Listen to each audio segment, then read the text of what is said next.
Today, at the foothills of the Karatau Mountains, a true celebration. The long-awaited international festival Tulip Heritage is in full swing, and a special atmosphere fills the air. As the part of the festival, you'll witness a unique national competition in mare milking. Prize fund 1 million tenge. Watch a remarkable contest between esteemed mothers and graceful women as they showcase their skills in milking mares. Taste freshly drawn saumal, fresh mare's milk, and observe the process of making fragrant, frothy kumys, fermented mare's milk.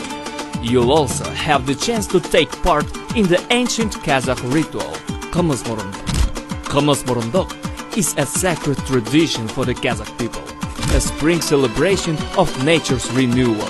It marks the first tasting of kumys, a drink believed to have powerful healing properties. Come and immerse yourself in the spirit of tradition. Let's revive our heritage together.